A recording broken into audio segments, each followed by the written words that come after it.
Relato 1. Isso aconteceu no verão de 2006, enquanto eu ainda estava de serviço como policial militar em Belo Horizonte.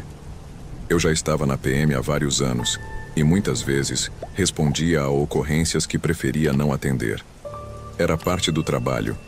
A gente via e ouvia coisas perturbadoras que vocês nem imaginam.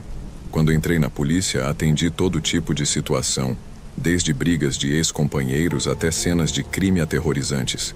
Mas houve uma ocorrência que nunca vou esquecer. E foi, na verdade, uma das mais perturbadoras ao longo de toda a minha história na corporação. Como mencionei, era verão. Eu e meu parceiro tínhamos acabado de almoçar quando recebemos uma chamada pelo rádio da central.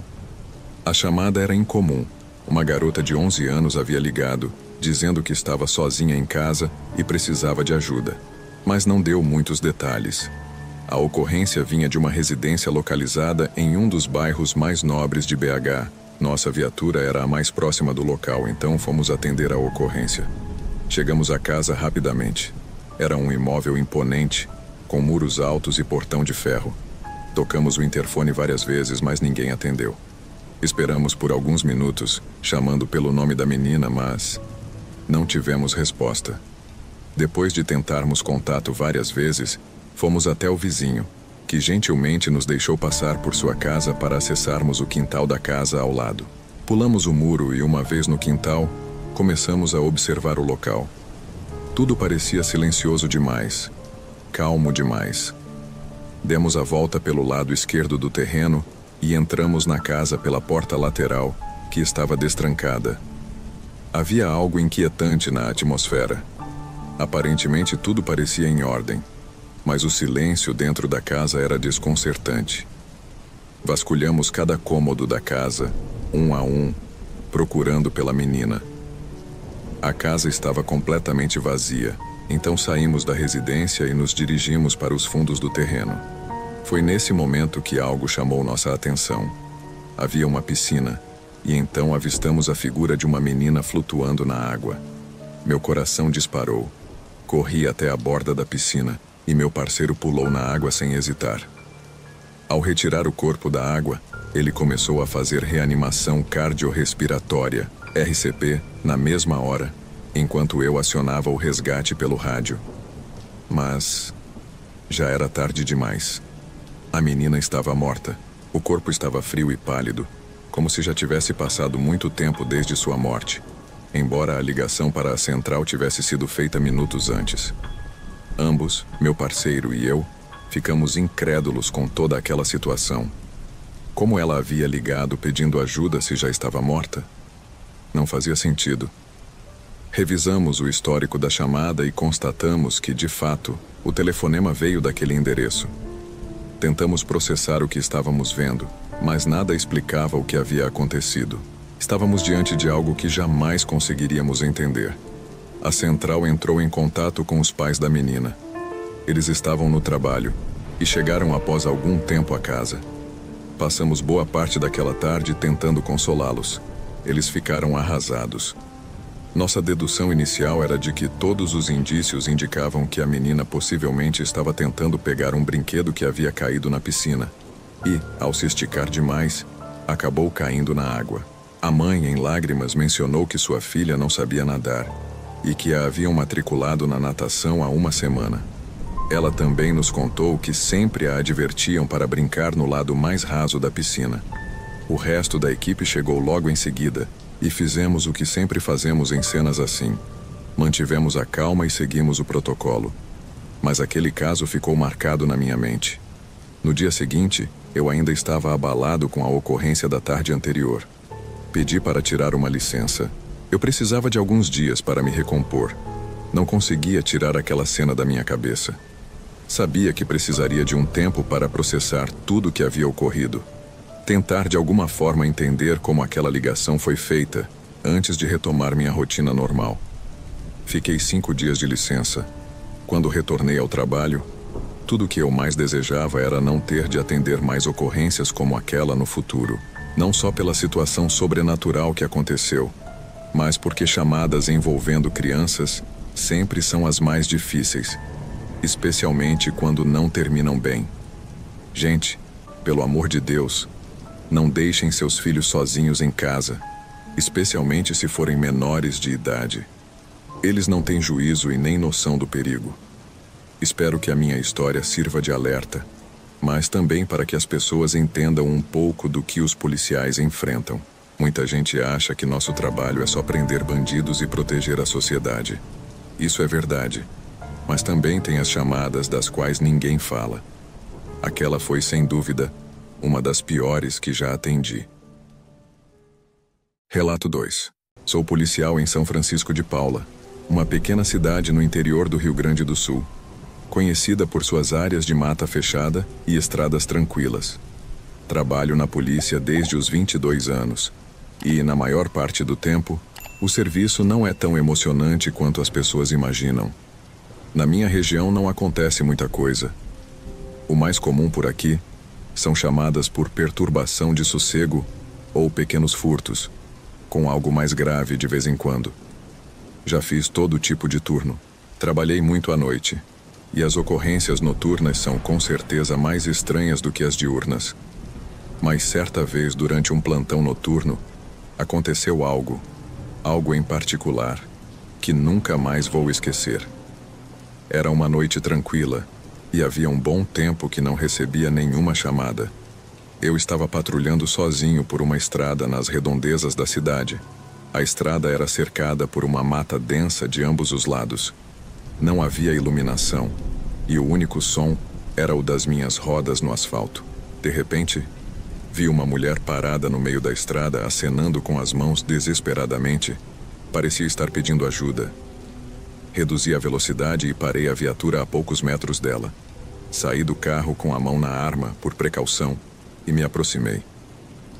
Ao chegar mais perto, percebi que ela parecia nervosa, com a respiração acelerada, o rosto pálido e o cabelo bagunçado. "Tudo bem, o que aconteceu?"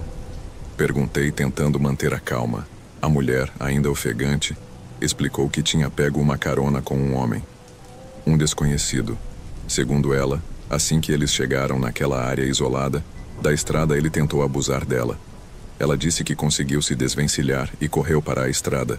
Mas o homem, ao ouvir o som da minha viatura se aproximando, fugiu para a mata. Ela me descreveu em detalhes o agressor. Um homem de meia idade, alto, de cabelo curto e usando uma jaqueta preta. Eu tomei nota rapidamente enquanto ela o descrevia. Ele correu para a mata quando ouviu o carro, repetiu, apontando para essa escuridão entre as árvores. Eu sabia que precisava agir rápido. Agradeci pela informação e pedi que ela esperasse ao lado do carro enquanto eu chamava reforços. Voltei para a viatura, peguei o rádio e avisei sobre a situação, pedindo que outra equipe viesse imediatamente.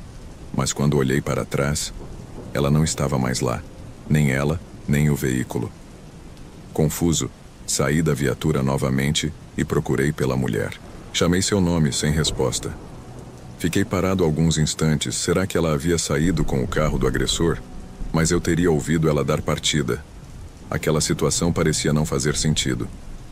Continuei chamando pelo nome dela, mas continuei sem respostas. Comecei a caminhar em direção à beira da mata, acreditando que talvez ela tivesse se escondido, com medo do agressor. Mas o que encontrei foi muito pior. A poucos metros da estrada, entre as árvores, eu avistei o corpo de uma mulher que estava caído no chão, inerte. Me aproximei lentamente e percebi que era ela. Era a mesma mulher com quem eu havia acabado de falar. O choque me percorreu de cima a baixo. Ela estava morta. Sua pele já começava a perder a cor, e havia sinais claros de violência. O pior era que o estado do corpo indicava que ela já estava morta há algum tempo. Muito mais tempo do que os poucos minutos que haviam se passado desde que a vi viva. Os reforços chegaram logo depois. Fizemos uma varredura completa pela mata e arredores, mas não encontramos ninguém além do corpo da mulher. As buscas se estenderam por horas naquela noite, mas nenhum sinal do homem que ela havia descrito. A cena me assombrava. Como ela pôde ter desaparecido de repente e depois ser encontrada morta em um estado tão avançado de decomposição? O pior foi ter que explicar aos meus superiores tudo o que aconteceu, pois quando os reforços chegaram ao local, nem a mulher nem o carro que eu havia mencionado estavam no local.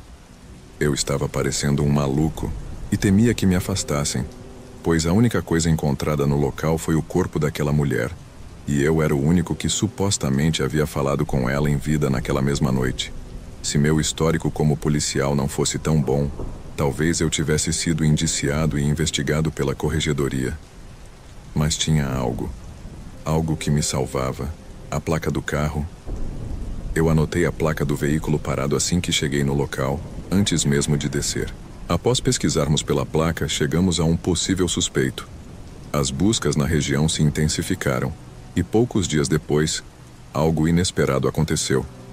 2 colegas estavam patrulhando a cidade quando avistaram o carro com a placa do suspeito parado em uma loja de conveniência no posto de gasolina na Sápida da cidade.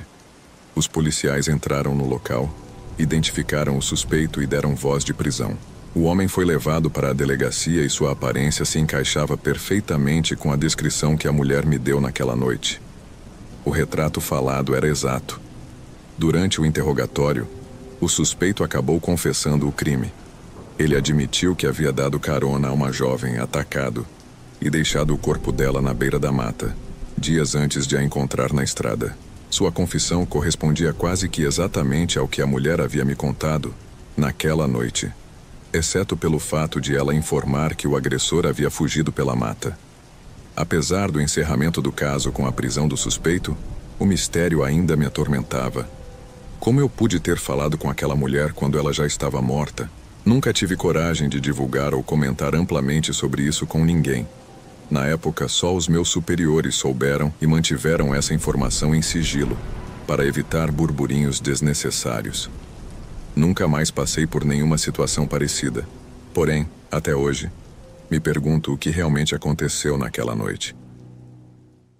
Relato 3. Era uma noite comum de fevereiro de 2016. O relógio já passava das 23 horas quando eu deixei o posto rodoviário após mais um turno. O cansaço pesava sobre mim, mas nada fora do habitual para quem estava acostumado a passar horas observando o movimento das estradas. O fluxo de carros seguia normal. Luzes cortavam o asfalto enquanto eu dirigia de volta para casa, uma rotina já gravada na mente. Foi então que avistei algo que quebrou a monotonia da noite. À distância, um vulto surgiu à margem da estrada. Com a aproximação, notei que era um colega de farda. Ele caminhava sozinho pelo acostamento. O uniforme desbotado parecia ter vivido dias de trabalho árduo. Sem hesitar, decidi parar e oferecer uma carona. Afinal, aquele não era um trajeto para se fazer a pé àquela hora da noite. Quando ele entrou no carro, notei algo estranho. Além do desgaste no uniforme, havia um ar pesado. Ele agradeceu pela carona com um aceno e logo em seguida perguntou se podia fumar. A princípio não vi problema, então lhe ofereci um cigarro do maço que sempre deixava no console. Ao acender o cigarro, o flash do isqueiro iluminou rapidamente seu rosto. Foi nesse momento que por um breve instante senti um certo desconforto. Sua feição era pálida demais para uma pessoa normal, mas não dei muita importância. Perguntei se ele estava encerrando ou começando o turno. Ele respondeu que estava indo para o posto policial a poucos quilômetros dali. A conversa morreu ali, e seguimos em silêncio. Eu não sabia que aquela seria uma noite que jamais esqueceria. O silêncio dentro do carro era quase estranho. Apenas o som das rodas cortando o asfalto e o ocasional trago no cigarro quebravam a quietude do ambiente. O trânsito ao redor seguia seu ritmo, indiferente à estranheza que se instalava entre nós dois. Aquele guarda parecia tranquilo demais, quase apático, como se estivesse alheio ao que acontecia ao redor. Quando estávamos nos aproximando do posto policial, decidi quebrar o silêncio. Perguntei casualmente se ele costumava fazer aquele trajeto a pé com frequência. Esperava uma resposta rápida, talvez até uma risada sobre a imprudência de caminhar na rodovia àquela hora. Mas o que recebi foi o silêncio. Ele não disse uma palavra. Continuei dirigindo, esperando que ele estivesse apenas distraído. Mas uma sensação de desconforto começou a aumentar. Finalmente chegamos ao posto. Ele agradeceu rapidamente e desceu do carro antes que eu pudesse dizer qualquer coisa. Observei enquanto ele se dirigia em direção à entrada, seus passos lentos, quase mecânicos. Quando percebi que ele havia esquecido o isqueiro no banco do passageiro, resolvi descer para entregá-lo. Saí do carro, o isqueiro nas mãos, e entrei no posto, já procurando por ele. O lugar estava tranquilo, poucos colegas de plantão. Ao me aproximar da recepção, mencionei que um guarda havia esquecido o isqueiro comigo e que queria devolvê-lo. Foi então que tudo começou a mudar. Os guardas na recepção se entreolharam com um olhar confuso e sério ao mesmo tempo. Um deles se virou para mim e disse: "Aqui não chegou ninguém, além de você." As palavras dos guardas ecoaram na minha mente. "Aqui não chegou ninguém além de você." Por um momento pensei que estavam brincando comigo, mas a expressão deles era séria. Séria demais para estarem brincando, mesmo desconfortável. Insisti, descrevendo o guarda que eu havia acabado de deixar ali fora. O uniforme desgastado, a fisionomia, o jeito calmo com que ele falava. Tentei ser o mais detalhista possível. Por um instante, o silêncio tomou conta da recepção. Um dos guardas havia ficado visivelmente pálido. Ele se aproximou de mim com uma certa hesitação e, quase num sussurro, perguntou: "Você tem certeza de que o viu?" Aquela pergunta havia me pegado de surpresa, mas confirmei, começando a sentir uma mistura de confusão e inquietação. Então o guarda me olhou nos olhos e disse, com um tom de voz carregado de incredulidade: "O homem que você descreveu morreu há 5 anos. Ele era um de nós. Foi atropelado enquanto caminhava para este mesmo posto. Estava sozinho naquela noite, a caminho para este posto, mas morreu antes de chegar." Meu coração disparou. A sala pareceu girar por um momento, e eu senti o ar faltar por um breve momento. Aquilo não fazia sentido. Como eu poderia ter dado carona para alguém que não existia mais? E o isqueiro? O isqueiro ainda estava na minha mão. Isso era uma prova de que algo tinha acontecido. Mas como explicar? Olhei para os guardas. Ambos estavam tão pálidos quanto eu. Não havia mais palavras. Todos pareciam entender sem precisar dizer mais nada. O silêncio ali dentro ficou quase insuportável. Era como se todos estivéssemos compartilhando a mesma sensação de estranheza e medo. Atordoado com aquela revelação, saí do posto policial sem saber ao certo o que pensar. As palavras dos guardas ainda ecoavam na minha mente. Ele morreu há 5 anos. Como aquilo era possível? Eu havia conversado com ele, sentido sua presença no carro, visto ele caminhar em direção ao posto. Nada fazia sentido, e o isqueiro, ainda em minhas mãos, parecia uma prova de que aquela experiência tinha sido real. Mas, ao mesmo tempo, tudo aquilo parecia impossível. No caminho de volta para casa, tentei racionalizar. Talvez fosse algum tipo de confusão, uma piada de mau gosto. Mas, no fundo, não havia como negar o que os guardas disseram. O homem que esteve no meu carro não poderia estar vivo. As luzes da estrada, os carros passando, tudo parecia distante enquanto a realidade parecia me esmagar. Cheguei em casa e me sentei no sofá, e não disse nada à minha esposa. Eu ainda estava atordoado e segurando o isqueiro. Olhei para ele por um longo tempo, tentando entender o que aquilo significava. Era como se o objeto carregasse o peso de algo muito maior do que eu podia compreender. Naquele momento só me restava uma coisa a fazer: rezar. Rezar para que, de alguma forma, o espírito daquele irmão de farda finalmente encontrasse paz. Até hoje, quando passo por aquele trecho da rodovia, sinto um arrepio subir pela espinha. Nunca mais voltei a ver aquele homem, mas a lembrança daquela noite continua vívida em minha mente. O isqueiro desapareceu pouco tempo depois, como se nunca tivesse existido, mas a sensação de que ele ainda está por aí, preso entre este mundo e o próximo, nunca me deixou. E assim, sigo orando para que ele descanse em paz, onde quer que esteja. Está gostando dos relatos? Então se inscreva no canal e ative as notificações para não perder as próximas. Temos mais relatos arrepiantes vindo por aí. Agora vamos para o próximo relato. Relato 4. Sou policial em Barra de São Miguel, uma pequena cidade no litoral de Alagoas, há cerca de 8 anos. No geral, tem sido um trabalho estressante, mas gratificante. Não pelo salário, mas por saber que estou fazendo algo de bom pela comunidade. Com mais ou menos 10.000 habitantes, a cidade é bem tranquila e normalmente não recebo muitas ocorrências, já que é um lugar considerado seguro. O máximo que vemos por aqui são pequenos furtos ou invasões a residências durante a alta temporada. Mas como diz o ditado, você nunca sabe o que o amanhã trará. E essa frase define bem o que aconteceu em uma manhã de abril de 2020. Foi uma das chamadas mais estranhas e inexplicáveis que já atendi. Eu estava fazendo uma ronda perto da rodovia que leva à praia quando recebi uma chamada do nosso CIOSP, relatando que algumas pessoas estavam ouvindo gritos vindos da orla. Aquilo chamou minha atenção, porque nunca havíamos recebido esse tipo de chamado da praia. No início, imaginei que alguém poderia ter sido atacado por um tubarão. Às vezes, nessa época do ano, temos que fechar algumas áreas devido ao aumento da presença de tubarões.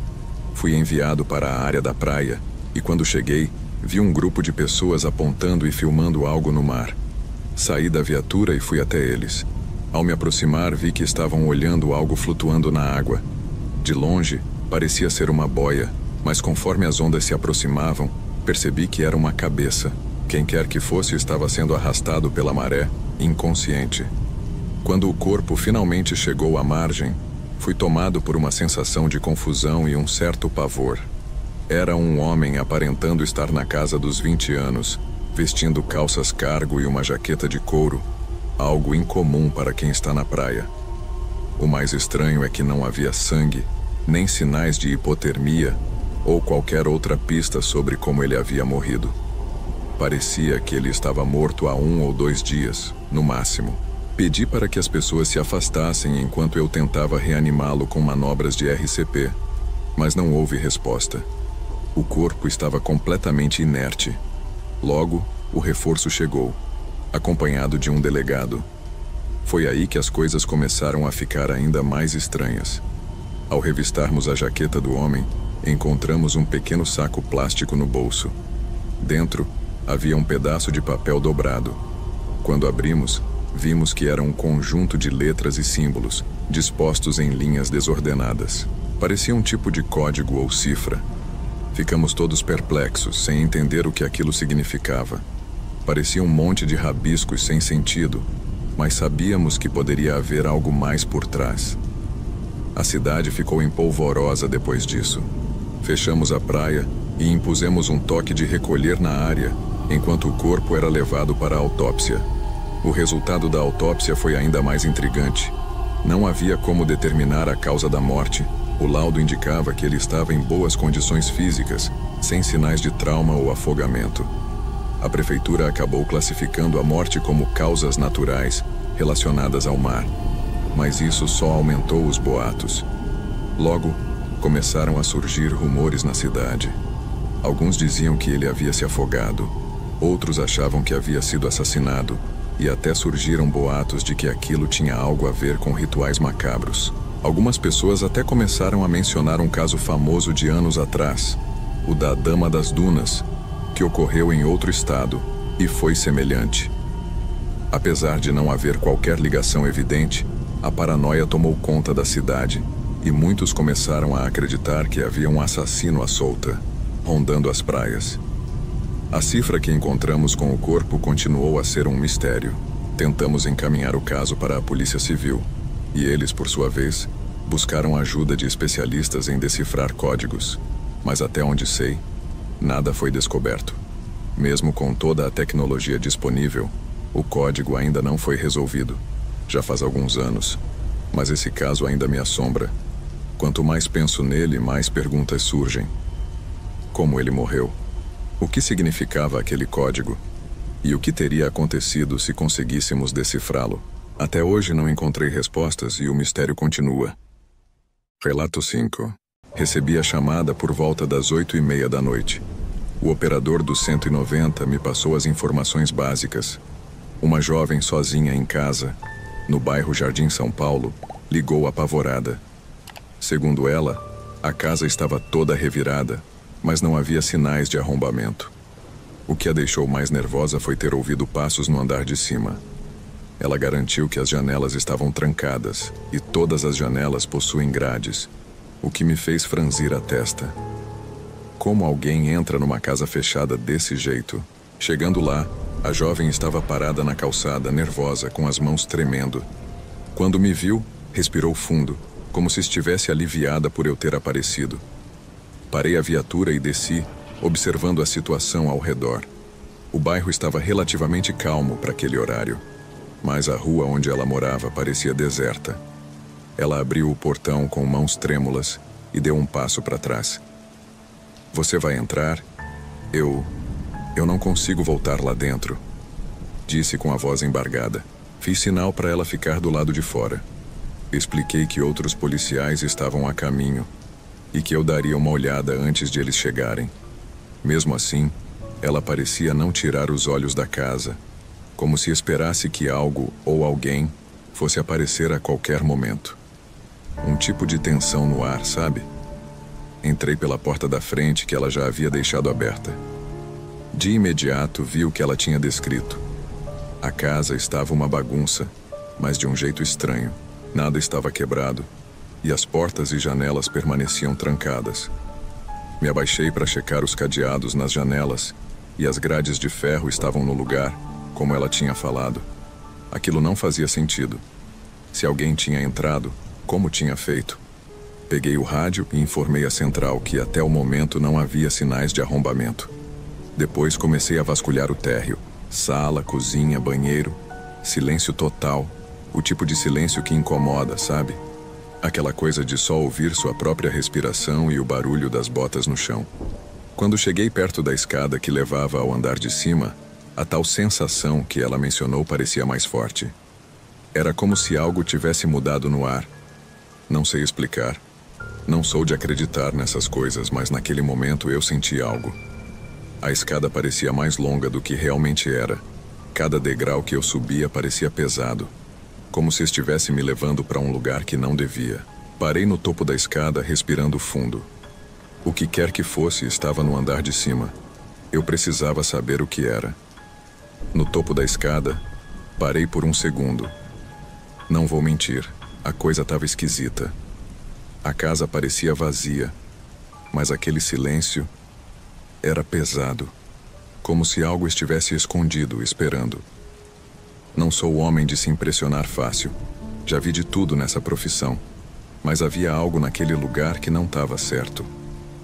Tirei a lanterna do cinto e apontei para o corredor. A luz fraca atravessava o espaço, iluminando portas entreabertas. No final, a última porta estava fechada. Sabia que ali era o quarto de onde a jovem tinha dito ter ouvido os passos. Olhei para trás, esperando ouvir o barulho da viatura dos meus colegas chegando, mas tudo ainda estava quieto demais. Decidi que não ia esperar. O corredor era estreito, com paredes brancas já manchadas pelo tempo. Caminhei devagar, com a mão firme no cabo da arma, enquanto a lanterna varria cada canto. Ao me aproximar da porta fechada, um calafrio subiu pela espinha. Foi como se o ar ao redor tivesse ficado mais denso. O tipo de sensação que é difícil de descrever. Eu não via nada, mas dava para sentir que alguma coisa estava ali. Cheguei na porta e, sem perder tempo, girei a maçaneta devagar. Não havia barulho nenhum vindo do lado de dentro. Empurrei a porta e a luz da lanterna varreu o quarto. A jovem não mentiu. Estava tudo revirado. O armário aberto, roupas espalhadas pelo chão, a cama desarrumada. No entanto, não havia sinais de alguém ali.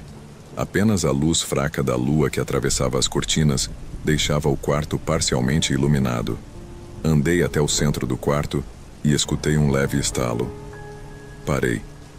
Aquele som parecia vir debaixo da cama. Meu coração acelerou por um instante, mas me mantive calmo. Sou policial, isso faz parte do trabalho. Me abaixei devagar, com a arma em punho e a lanterna iluminando o espaço abaixo. E foi aí que vi uma figura encolhida, quieta, apenas esperando. "Sai debaixo da cama", ordenei com firmeza.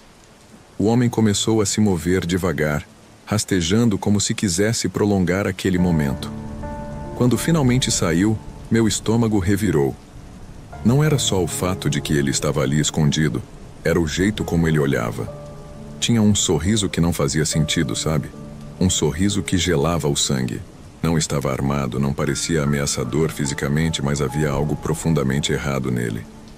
Deita no chão agora, ordenei, mas ele não se mexeu. Só ficou ali, de pé, me encarando com aquele sorriso que parecia maior a cada segundo. Meu dedo no gatilho, esperando qualquer movimento dele e nada. Nenhuma palavra. Eu estava prestes a imobilizá-lo quando ouvi o som das sirenes. Reforços, finalmente.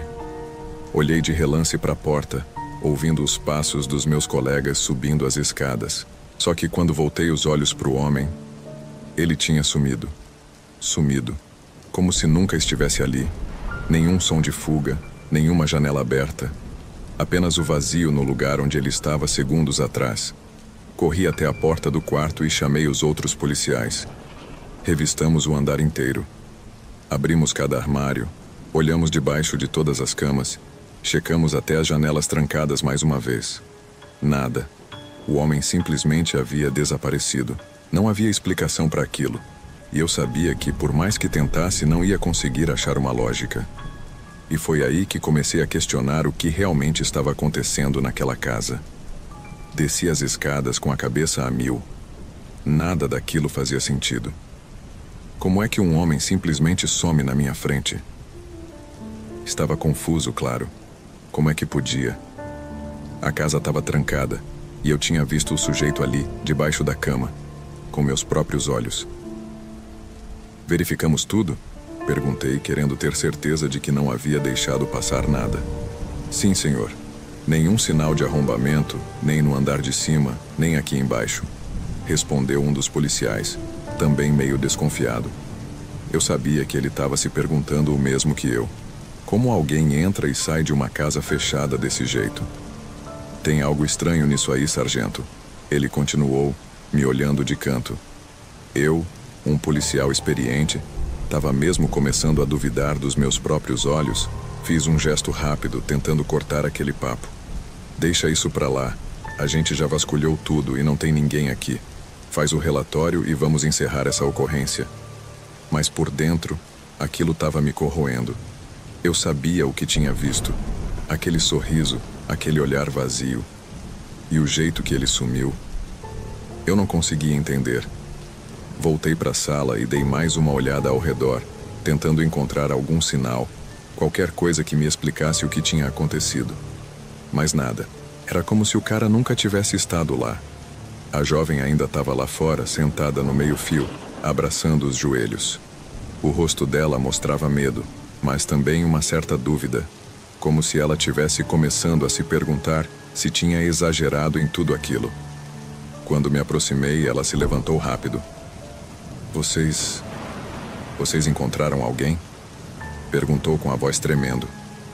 Eu olhei para ela, avaliando se devia contar o que tinha acontecido. Respirei fundo, tentando manter o tom firme. Não tinha ninguém na casa. Ela soltou o ar com força, mas eu percebi que aquilo não trouxe alívio. Talvez ela tivesse esperado que encontrássemos algo, para pelo menos confirmar que ela não estava imaginando coisas. Mas no fundo, ela também sabia que tinha algo errado. Tá tudo certo. Se quiser, você pode voltar para casa, mas aconselho a mudar as fechaduras e, se possível, passar uns dias na casa de algum parente. Eu disse, tentando soar prático, como se aquilo fosse só mais uma ocorrência de rotina. Ela assentiu, ainda meio atordoada. Eu não sei se consigo voltar para aquela casa, pelo menos não hoje. Entendo, respondi. Se precisar de qualquer coisa, nos avise. Vamos registrar a ocorrência e acompanhar o caso. Enquanto ela se afastava, senti aquele mesmo desconforto de antes. Como eu ia explicar isso? Como eu, um cara prático, que sempre seguiu os protocolos e se baseou em fatos, ia lidar com algo que parecia fugir de toda a lógica? Aquela figura com o sorriso macabro ainda estava gravada na minha cabeça, e o mistério de como ele desapareceu não me deixava em paz. No dia seguinte, já na delegacia, redigi o relatório. Tentei colocar os fatos da forma mais objetiva possível, sem entrar nos detalhes que me deixavam desconfortável. Ocorrência de possível invasão, sem sinais de arrombamento. Local vistoriado, Nenhum suspeito encontrado. Pronto. Simples. Mas enquanto eu digitava, as palavras não pareciam suficientes. Sabia que, no fundo, estava omitindo algo.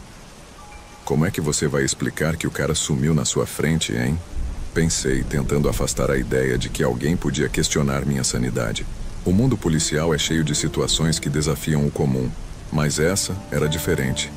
Mais tarde, o delegado me chamou na sala dele. "E aí, sargento? Como foi a ocorrência de ontem à noite?" Perguntou casualmente, mexendo numa pilha de papéis. Fiz um breve resumo destacando a parte prática. Casa bagunçada, jovem assustada, mas sem sinais de invasão. "Ela estava exagerando, então?" Ele perguntou, dando uma risada baixa, como quem já ouviu várias dessas histórias de pânico sem razão. "Olha, doutor, não sei se era exagero", respondi, tentando manter a postura. A casa estava trancada, mas não sei explicar como tudo estava fora de lugar. Eu pensei por um segundo antes de falar, mas mantive a história. Ocorrência padrão, mas não havia sinais de invasão e não achamos ninguém no local. O delegado me olhou por um instante, mas o silêncio durou mais do que eu gostaria. O delegado coçou a cabeça. "Tá, coloca isso no relatório e finaliza esse caso." Eu só balancei a cabeça sem discutir. Saí da sala sem me prolongar no assunto. Sabia que se eu começasse a contar tudo com detalhes, seria visto como o cara que surtou numa ocorrência comum. E, sinceramente, até eu estava tentando me convencer de que talvez não tivesse visto nada demais. Mas o problema é que, por mais que eu tentasse esquecer, aquilo não saía da minha cabeça. E não era só o fato do cara ter sumido. Era a sensação que eu tive naquele momento. Aquele sorriso, o jeito que ele me olhou como se estava brincando com a minha mente. Não era só o desaparecimento. Era como se aquela coisa estivesse me testando, me desafiando a aceitar algo que eu não queria acreditar. Até hoje me lembro daquela ocorrência e penso o que poderia ser aquilo que eu vi diante dos meus olhos e desapareceu bem na minha frente. Relato 6. Fui policial por 20 anos. 20 anos que passaram num piscar de olhos. Achei que já tinha visto de tudo. Tráfico, brigas, homicídios. Já vi coisas que tiram o sono, mas uma noite específica continua me atormentando até hoje.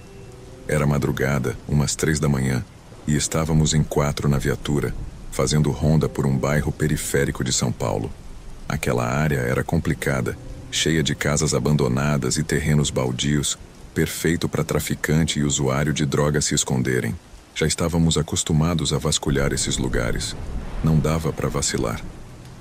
Foi quando o rádio tocou, chamado de moradores reclamando de um cheiro ruim vindo de uma casa abandonada no final da rua. Um outro vizinho mencionou ter visto luzes de lanterna lá dentro horas antes. Pra gente, aquilo era um sinal claro de movimento suspeito. Cheiro estranho e luz de lanterna. Podia ser tráfico, podia ser gente usando droga, ou coisa pior. Como já estávamos por perto, coisa de 5 minutos, fomos direto pro local. Quando chegamos, o que vimos já deixou todo mundo alerta. De longe, dava para ver clarões de luz se movendo dentro da casa.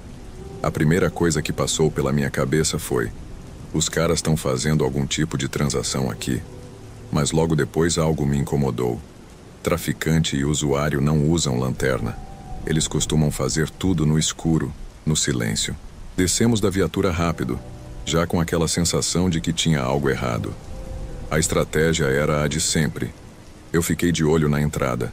2 dos meus parceiros foram pelas laterais e o motorista ficou de prontidão no portão do terreno, acompanhando a ação. A ideia era cercar o lugar e pegar quem estivesse lá de surpresa.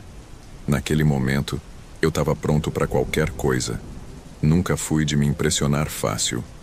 Avancei pelo corredor estreito da casa, gritando o de praxe: "Aqui é a polícia. Quem estiver aí, saia imediatamente." Assim que o som da minha voz ecoou, a luz da lanterna que víamos lá dentro simplesmente se apagou. E aí, o silêncio tomou conta. O lugar ficou um breu, só com o farolete da minha arma cortando a escuridão. Silêncio daquele jeito nunca é bom. Deixou a situação ainda mais estranha. Dei mais alguns passos e, de repente, Senti o cheiro. Forte, insuportável, como se algo tivesse morrido ali dentro há semanas. Sabe aquele fedor que gruda e faz a gente querer vomitar? Era exatamente isso. Foi nessa hora que percebi. Não se tratava apenas de uma casa usada por traficantes. Tinha coisa pior ali. Mesmo com o fedor, continuei avançando. Gritei mais uma vez, tentando intimidar quem quer que fosse. Aqui é a polícia. Aparece agora. E então, ouvi passos, claros, no corredor à minha frente, indo em direção aos fundos da casa. E pelo rádio, meus parceiros confirmaram que não havia ninguém nos fundos. A casa estava vazia. Só que eu sabia o que tinha ouvido. E vi, com meus próprios olhos, uma figura se movendo rápido pelo corredor. Apontei a lanterna e parecia ser alguém, humano. Corri atrás, mas quando cheguei ao último cômodo, uma cozinha nos fundos, encontrei apenas meu parceiro. Passou alguém por aqui? Perguntei, com a voz um pouco mais trêmula do que eu gostaria. Negativo, ele respondeu. Ninguém passou por mim. O soldado do lado de fora também confirmou. Nenhum sinal de fuga. Foi aí que começamos a perceber que tinha algo muito estranho naquela casa. Depois de não encontrar ninguém, ficamos todos em silêncio por alguns segundos. Aquela situação não fazia sentido. Eu sabia que tinha visto alguém se movendo ali dentro, mas como poderia ter sumido assim, sem deixar rastro? E a casa, cercada por muros altos, não dava chance de uma fuga rápida sem que algum de nós visse. Enquanto isso, o cheiro horrível continuava impregnando o lugar. Eu e meus parceiros trocamos olhares, tentando entender o que estava acontecendo. Decidimos seguir a operação como de costume. Voltei para dentro da casa com a lanterna em mãos e começamos a vasculhar cômodo por cômodo. A estrutura da casa era simples, mas velha. Paredes descascando, móveis antigos jogados pelos cantos. Aquilo tinha sido abandonado há muito tempo. O que restava ali eram restos de móveis quebrados e uma sujeira acumulada. Mas conforme andávamos, dava para sentir que o ambiente ficava mais pesado, como se algo estivesse errado desde o começo. Nos comunicávamos pelo rádio o tempo todo. Um dos meus parceiros lá fora dizia que não havia movimento nenhum nos arredores. A rua estava quieta, como sempre. Já dentro da casa, os cômodos iam se revelando vazios, um por um. Nenhum sinal de alguém ali. Chegamos então a uma edícula nos fundos do terreno, onde a porta estava entreaberta. Um dos meus parceiros entrou primeiro enquanto eu mantinha a lanterna focada. E foi aí que encontramos algo que não esperávamos. O corpo de uma pessoa. Estava estendido no chão, parcialmente coberto por um lençol sujo. O cheiro, que já estava insuportável, ficou ainda pior. Não havia mais dúvidas. O cheiro de morte vinha dali. O corpo estava em decomposição e não tinha como identificar visualmente quem era, mas pelas vestes, parecia ser uma mulher. Imediatamente pedimos reforço e chamamos a perícia. Era claramente um homicídio. Enquanto aguardávamos a chegada do IML e dos peritos, ficamos ali, tentando entender o que diabos estava acontecendo. Meus parceiros estavam tão chocados quanto eu. Um deles até comentou que não fazia sentido. Se tinha alguém naquela casa, como conseguimos perder o sujeito de vista? A ideia de que o vulto que eu vi correndo pudesse ser o assassino passou pela minha cabeça. Talvez estivesse ali para apagar algum rastro, ou talvez tenha sido responsável por aquela morte. Mas por mais que procurássemos, não encontramos nenhuma pista concreta que indicasse quem era a vítima ou o responsável. O corpo parecia estar ali há dias, talvez semanas, e o cheiro indicava isso. Os peritos chegaram e começaram a trabalhar. Nós ficamos do lado de fora, observando. Tentávamos juntar as peças, mas nada encaixava. O que mais me intrigava eram as luzes de lanterna que vimos à distância antes de entrar. Se não era o assassino voltando à cena do crime, então, o que era aquilo? Por que as luzes se apagaram logo que anunciamos nossa presença? Enquanto a perícia fazia o trabalho deles, voltamos a revisar o terreno. Nenhuma janela estava quebrada, nenhuma entrada forçada. Era como se aquela pessoa que eu vi simplesmente tivesse desaparecido no ar. E o pior, Ninguém tinha visto mais nada depois disso. Depois de horas de trabalho, o IML recolheu o corpo e a casa foi fechada. Aquela noite ainda não fazia sentido. E no fundo, eu sabia que algo ali era inexplicável. Eu já tinha visto muita coisa na minha carreira, mas o que aconteceu naquele lugar continuava na minha cabeça. E a pergunta que eu não conseguia tirar da mente era: quem ou o que era aquela figura que eu vi? Depois daquela noite, todos nós, os 4 que atendemos à ocorrência, ficamos mexidos. Não foi o corpo que encontramos que nos perturbou tanto. Infelizmente, depois de tanto tempo na polícia, a gente acaba se acostumando a ver esse tipo de coisa. O que realmente nos abalou foram os vultos, as luzes e o que aconteceu dentro daquela casa, porque no fundo, nada daquilo fazia sentido. Nos dias seguintes, ninguém mais quis tocar no assunto. O caso foi entregue à Polícia Civil, como era de praxe, já que eles é que cuidam de investigações desse tipo. Nós da PM fizemos o nosso trabalho. Respondemos ao chamado, encontramos o corpo e o resto não era mais nossa responsabilidade. Mas aquilo não saía da minha cabeça. Cada um de nós viu algo naquela noite, mas ninguém sabia explicar o quê. A figura que eu vi correndo pelo corredor e que sumiu sem deixar rastros. As luzes que parecíamos ver dentro da casa, piscando como lanternas, mas que desapareceram no momento que entramos. Aquilo tudo simplesmente não encaixava. E por mais que a gente tentasse seguir em frente, a sensação de que algo estava errado continuava. Lembro que, logo no dia seguinte, enquanto esperávamos o próximo turno, um dos meus parceiros, o mais calado do grupo, soltou um comentário que ficou na minha mente. "Vocês viram, né?" Ele disse sem olhar diretamente para ninguém. A gente sabia do que ele estava falando, mas ninguém quis responder. Era mais fácil fingir que não tinha acontecido.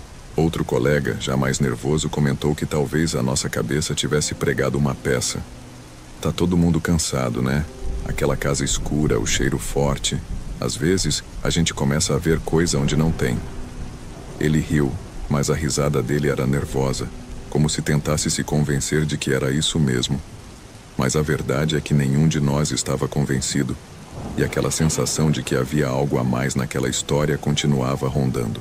O tempo passou, mas a imagem daquelas luzes e da figura que vi no corredor não saiu da minha cabeça. De vez em quando, eu ouvia meus parceiros comentando por baixo, sem querer falar muito alto sobre o que aconteceu. Ninguém gostava de admitir, mas todos estavam incomodados. Até o mais experiente, aquele que já tinha visto de tudo, parecia mais fechado depois daquela noite. A casa foi lacrada e a Polícia Civil assumiu a investigação sobre o homicídio.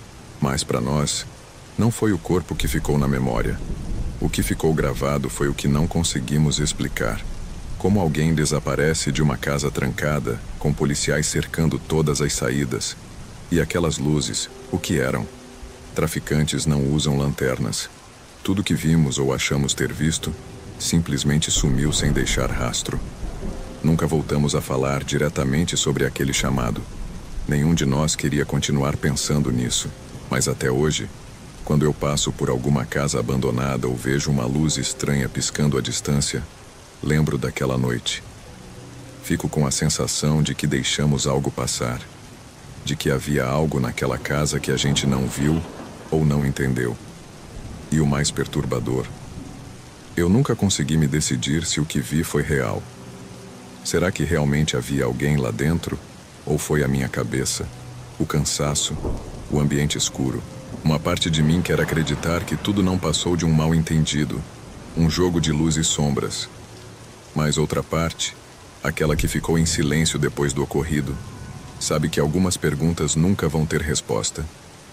No fim das contas, o vulto que vi e as luzes que todos nós testemunhamos continuam um mistério. E talvez seja melhor assim. Nem tudo precisa ser explicado.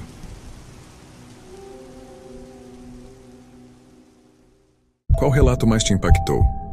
Deixe sua opinião nos comentários. Se inscreva, curta e compartilhe. Nos vemos no próximo relato. Se você tiver coragem,